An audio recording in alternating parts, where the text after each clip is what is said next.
ar mais um programa Histórias e Conquistas. Pessoal, hoje está aqui conosco para compartilhar um pouquinho da sua trajetória profissional a design de interiores Jussi Peraza. Ela é formada há cerca de 3 anos e vai compartilhar os desafios dela e também dessa profissão. O que é ser um designer?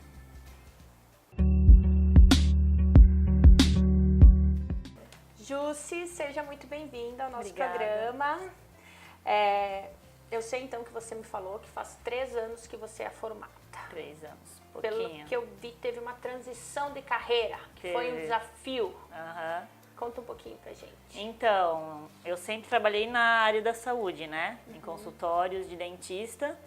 E isso era o que eu fazia e o que eu estudava também.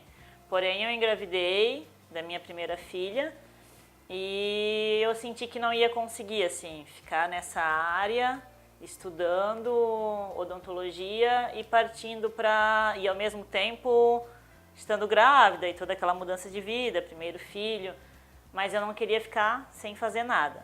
Aí eu comecei a buscar o que eu gostava, além disso e tal. Aí eu sempre gostei muito de decorar a casa, arrumar, essas coisas assim, desde criança. Aí eu pensei, vou fazer uma faculdade de arquitetura ou design de interiores. Aí eu fui ver como que funcionava, os tempos de curso e tal. Aí eu optei por designer de interiores por ser um tempo um pouco menor e eu achei que não me cobraria tanto como a arquitetura. E aí comecei a fazer, gostei. E no último ano eu já comecei a estagiar e saindo do estágio já comecei a trabalhar. Um ano depois já fiz casa cor e por aí foi. bem rápido. O que faz esse profissional, design de interiores? Então, isso é uma dúvida que todo mundo tem, né? Design de interiores, arquiteto e decorador. Que no fim tudo se complementa, né? O designer de interiores, a gente não trabalha só com a parte de decoração, né? A gente também trabalha com a parte de mobiliário, desenhar mobiliário. Um designer de interiores pode, além da parte de decoração, ele pode trabalhar com parte de revestimentos, parte de piso.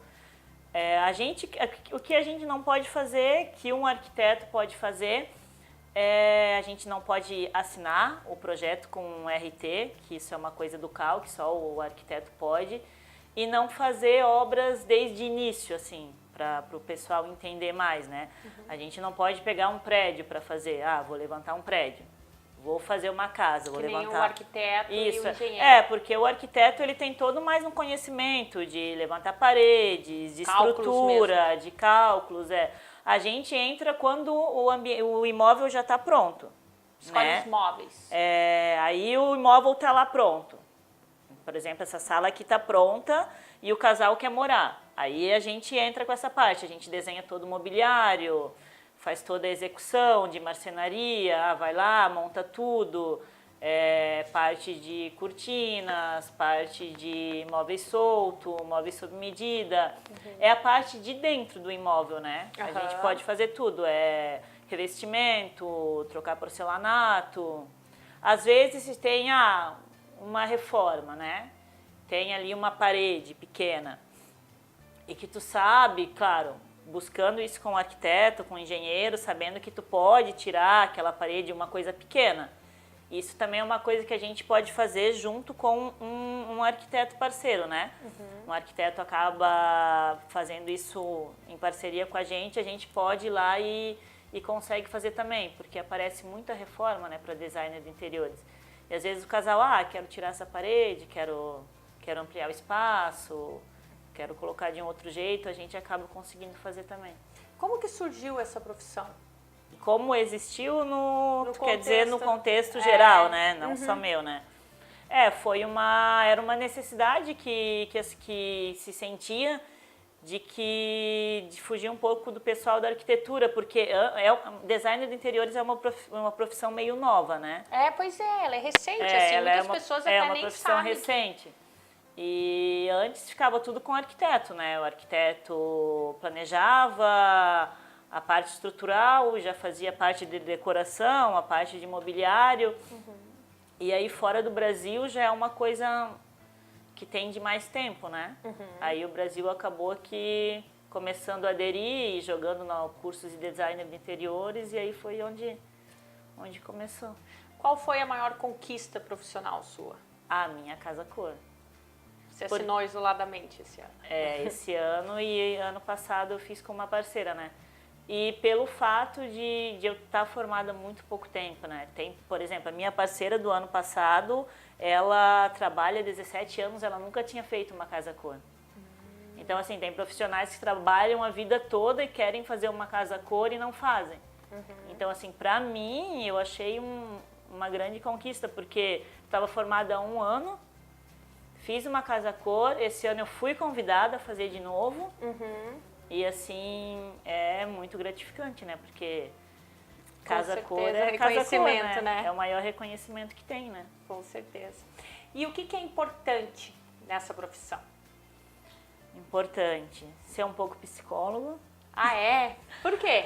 Porque tu acaba participando demais na vida de um cliente, porque às vezes tu fica com um cliente por 1 ano, por 7 meses. Eu creio que eu ainda estou muito recente, mas eu creio que eu ainda vou pegar obras que eu vou ter que ficar com o cliente durante 2 anos. Por exemplo, a Larissa quer decorar a casa dela, é isso? Isso. Quero mudar os móveis, quero mudar toda a casa. Aí eu vou lá e contrato a Jussi. Aí tu vai lá e me contrata. E aí como é que funciona? O que você vai me perguntar? Aí eu faço um briefing contigo. Primeira coisa que eu sempre pergunto pro cliente é quanto ele pode gastar, não o quanto ele quer gastar. Nada. Porque se eu perguntar o quanto o cliente quer gastar, ele vai dizer que quer gastar o mínimo possível, claro, né? Com certeza. Eu pergunto sempre o quanto ele pode gastar, porque o cliente, quando vem procurar um design de interiores, ele meio que já tem aquela verba, né? Com certeza. Ah, eu quero gastar tanto. Se o cliente me fala, não tem limite. Tu gasta o que tu quiser. Aí é a obra que tu sempre quis. Aí é a realização, né? Aí o cliente me fala, eu tenho tanto para gastar, eu vou ter que trabalhar dentro do orçamento dele. Porque não adianta eu fazer um projeto lindo, maravilhoso, com peças caríssimas, com revestimento caro, com papel de parede caro, com persianas Hunter Douglas, e o cliente tem uma verba pequena, aí eu apresento para o cliente, eu dou todo aquele mel para ele, e daí na hora de executar, ele não vai poder executar porque ele não tem aquela verba. Então a primeira coisa que eu pergunto é isso, quanto que ele pode gastar. Aí, quais as cores que não pode ter, porque é mais fácil tu perguntar as cores que não pode ter do que as cores que podem, porque as que podem vão ser Ele vai dizer, eu gosto disso, dessa, daí eu pergunto as cores que não gosta, se gosta de espelhos, se quer um ambiente mais aberto, mais fechado, se gosta de coisas verdes, se não gosta. Aí, partindo daí, eu começo a fazer o projeto. Eu imagino que você veja o perfil da pessoa, se a pessoa é mais clássica, Sim. se a pessoa é mais moderna. Só que não dá muito pra gente perguntar pro cliente, tu gosta do clássico ou do moderno? Porque eu fico pensando... Porque às vezes o cliente fala, não, eu odeio moderno, odeio estilo contemporâneo, aí tu mostra uma foto pra ele, é o que ele gosta, achando que era o clássico. Entendi, a pessoa não tem muito conhecimento. Ainda é muito leigo, mesmo com toda essa informação que a gente tem ali na internet, mesmo assim as pessoas ainda acabam fazendo essa confusão ali, né? E eu concordo. E é confuso às vezes mesmo. Então, assim, eu sempre mostro fotos, eu sempre na primeira reunião eu vou com fotos. Até mesmo pego ali no Google, tu gosta disso? Eu gosto. E esse? Não, esse eu não gosto. Pra eu acabar sabendo, né, se o cliente, qual é o estilo dele. E também tem toda a diferença, se é um homem solteiro, se é um casal com filhos, se é um casal de idosos. Aí eu tenho que me adaptar ao estilo do cliente, à idade do cliente. É um casal que gosta de receber visita, é um casal que não gosta, é um casal que gosta de animais, porque hoje em dia tem muito casal que tem animais de estimação, principalmente cachorros, gatos, daí tu já tem que fazer um ambiente todo preparado para isso. Que interessante. E o que ganha uma pessoa quando ela contrata um profissional de design? Porque às vezes as pessoas, eu penso, não querem gastar, né, contratando, e na verdade elas perdem, né, porque não aproveitam o espaço. Não, na verdade, eu costumo dizer que isso eu já pensava até antes, né, nessa profissão, de eu estar nessa profissão, que tu acaba gastando, pela experiência que eu tive de um apartamento que eu fiz com uma arquiteta, tu acaba gastando muito menos, porque o designer de interiores, ele sabe onde ele vai te levar, ele sabe onde estão os materiais de menos custo, mas que também são bons, ele sabe onde está o caro, mas ele também sabe onde está o de preço acessível e que é bom. E otimização de espaço, que tu acaba, às vezes, a pessoa não tem um profissional para direcionar ela e ela, não, tem que encher de imóveis aqui, tem que encher de imóveis ali, e às vezes não precisa estar carregando tanto o ambiente, né? Sempre acaba economizando, sempre. Sempre acaba otimizando mais Sim. o espaço. Quais conselhos profissionais que você se daria se pudesse voltar ao tempo?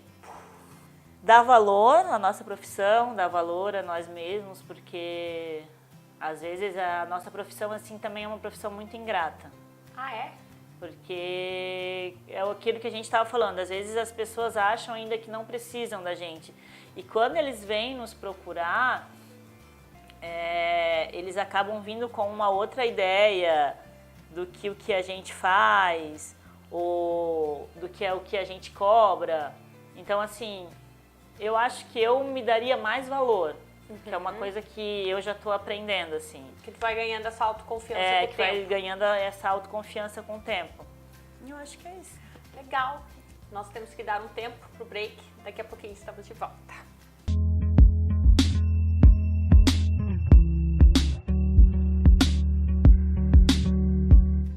Estamos de volta hoje conversando com a design de interiores Jussi Peraza. Pessoal, e a Jussi já no primeiro bloco compartilhou um pouquinho da sua trajetória profissional, falou da importância dessa profissão, o que você ganha quando contrata um designer. E agora eu quero saber das tendências. Quais são as tendências da arquitetura, do design de interiores hoje em dia? Então, hoje em dia a gente está trabalhando bastante com verde, levando verde para dentro de casa. Plantas? Plantas para deixar o ambiente mais vivo, porque com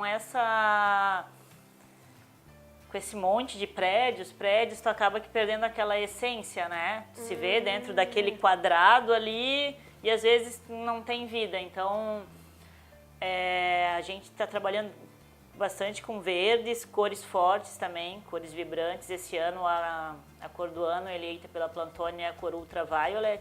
Ai, que lindo. Que é o roxo, que é a cor que eu trabalhei no meu ambiente também. Eu gosto particularmente de trabalhar bastante também com esculturas, qualquer tipo de escultura, esculturas na parede, esculturas de pé. Com relação ao acabamento, como é que o que tem de novo? Então, o acabamento tem muita coisa nova, né? O porcelanato que tá ali, que veio com tudo, né? Que consegue, tem porcelanato que consegue remeter madeira, tem porcelanato do cimento queimado, que também é muito utilizado hoje em dia, revestimento, tem um monte de tendências de revestimentos dourados, revestimentos do rosé. E o acabamento sempre acaba dando uma inspiração no local. Eu acho tudo. Eu acho muito bonito. É que o acabamento, a gente acaba meio que decidindo, assim, a gente faz o projeto, tudo, mas sempre acaba mudando.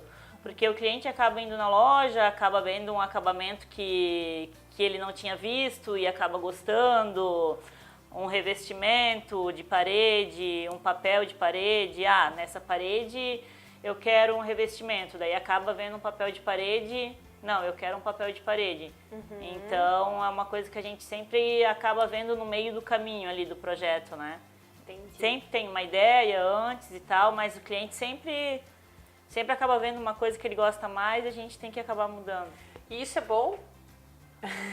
Porque eu já ouvi falar que alguns arquitetos se frustram com relação a cliente mudou meu projeto. Assim, se for só, eu quero mudar o revestimento, aí vai. Ou quero mudar a cor da cortina, aí sim.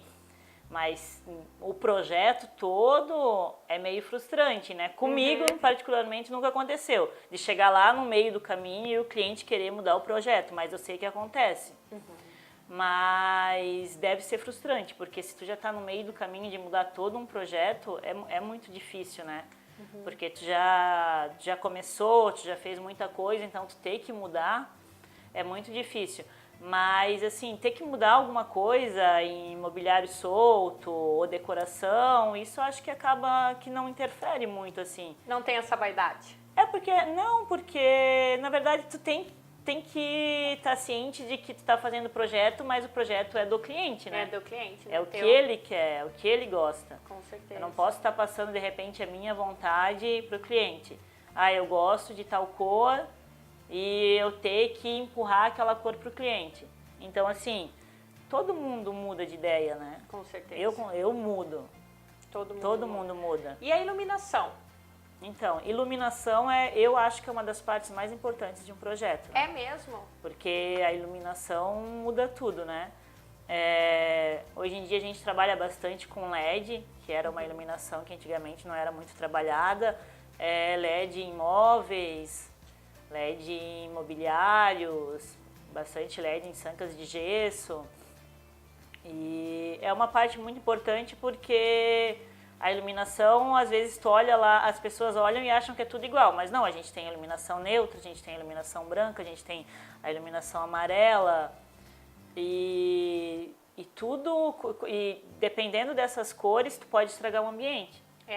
Por exemplo, tu vai botar uma iluminação amarela no ambiente que tu quer com claridade, que tu necessite claridade, vai botar uma iluminação, já não vai servir. O cliente vai entrar lá e vai falar, opa, mas eu queria o meu ambiente mais iluminado. Quando que eu uso amarela? A amarela, ela é usada para mais conforto, para dar para dar aquela sensação mais aconchegante. Eu particularmente não gosto de iluminação amarela em lugar nenhum.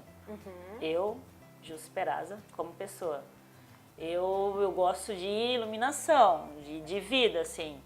Então, assim, não gosto no quarto, não gosto no banheiro, não gosto na sala de TV. Eu gosto. Mas dá pra deixar como opção ela?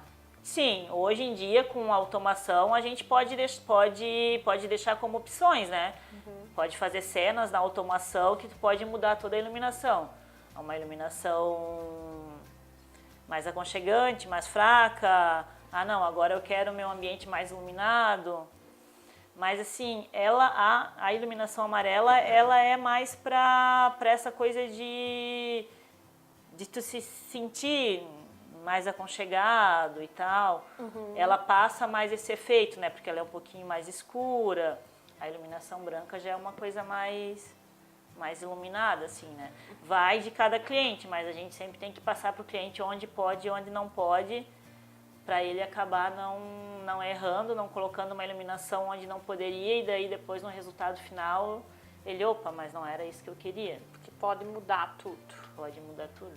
Claro que, né, uma iluminação, tu pode ir ali trocar e mudar, né? Mas ele já teve todo aquele gasto, né? Sim, com certeza. Comprou todas aquelas peças de uma cor e aí agora ele viu que não era e quer mudar para outra cor. Daí ele vai gastar 2 vezes. Entendi. Eu sei que você fez o Lavabo dos Artistas. Isso, é. Conta na Casa Cor, né, que é a maior feira da arquitetura. Então você teve a oportunidade esse ano de assinar isoladamente o Lavabo dos Artistas. Isso. Gente, eu achei o máximo. Ela vai falando e, inclusive, eu quero que coloquem as fotos para o pessoal ver, né? Então, na verdade, é um banheiro, né? A gente usa o termo lavabo, mas é um banheiro completo. Tem o banheiro masculino, o banheiro feminino, que são os banheiros funcionais da mostra. Eles não são ambientes fake, eles podem ser usados.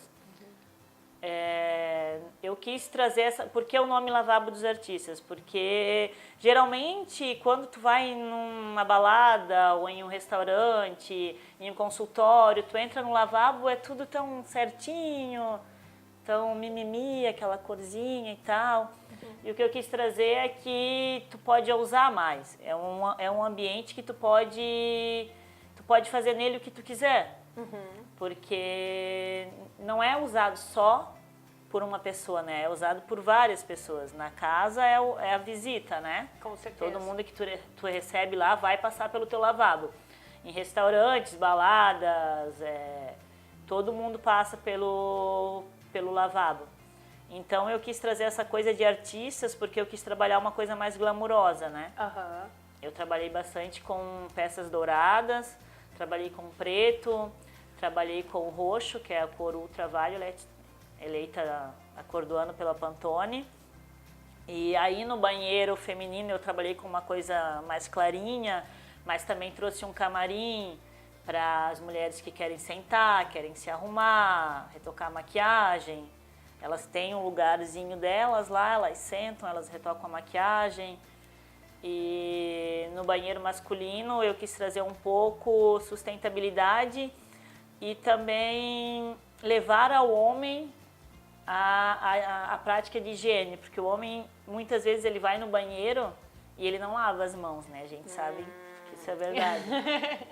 Então eu coloquei uma linha de mictórios da Deca, que é uma linha nova, foi lançada agora, que ao mesmo tempo que o homem está utilizando o mictório, já tem a torneirinha já vai caindo, já vai lavando. Uhum. E ele já pode lavar a mão ali, sai de dentro, já tá tudo certo. Tá tudo certo, não precisa passar pela cuba lá fora, que muitas vezes não lembra, né? Faz ali e vai embora. Saiu dali e nem lembra mais. E nem lembra mais. Por isso que é o funcional. Isso, por isso que é o funcional. E aí eu quis trazer essa ideia de mictório sustentável para incentivar, né? Porque facilitar a vida, facilitar, é menos gasto de água, né? Porque já tem ali a mesma torneira que tu lava as mãos, é a mesma que já faz a limpeza do mictório. E aí, no hall de entrada, eu também trabalhei com uma arte sustentável, creio que é a única obra de arte sustentável da Casa Cor. São umas asas na parede, que quem fez em conjunto comigo foi a artista plástica Daniele Prandi. Dani, maravilhosa. Qual que foi a minha ideia? Eu juntei um monte de garrafas PET, mandei fazer uma placa, uma lâmina com elas. A Dani desenhou essa asa da borboleta. Aí ela me trouxe o molde, eu fiz o corte em casa e ela fez a pintura. E aí a gente colocou lá na parede. Então é uma arte sustentável. Para as pessoas perceberem como uma coisa simples pode se tornar tão bonita. Porque as pessoas olham lá, não imaginam que por trás daquela pintura maravilhosa são garrafas PET reutilizáveis, né? Então eu quis trazer um pouco disso também, para mostrar para as pessoas que dá para fazer coisa boa com materiais sustentáveis, que a gente tem muita coisa hoje em dia, né? Que basta criatividade. Basta criatividade. E trabalhei também com bastante plantas, porque o tema da Casa Cor desse ano é Casa Viva, né? Então a gente tinha que trazer vida para os ambientes. Tem a asa da borboleta, que não tem coisa melhor do que transmitir vida, né? E aí eu trabalhei com plantas no teto e quis trabalhar também com cada ambiente. Eu trabalhei com um porcelanato diferente. No ambiente masculino eu trabalhei com porcelanato 3D numa cor cinza, ele tem uns desenhos. No hall de entrada eu trabalhei com porcelanato bem geométrico, bem bonito. E aí no banheiro masculino eu trabalhei com porcelanato no feminino com porcelanato mais clarinho. Bacana. Jussi, nós temos que finalizar o nosso programa. Muito obrigada pela sua participação. Obrigada, eu que agradeço. Pessoal, também quero fazer um agradecimento especial para as lojas Atrativa aqui na Oswaldo Reis 1540. Muito obrigada pelo carinho de vocês. E a você, nosso telespectador, fiquem com Deus e até semana que vem.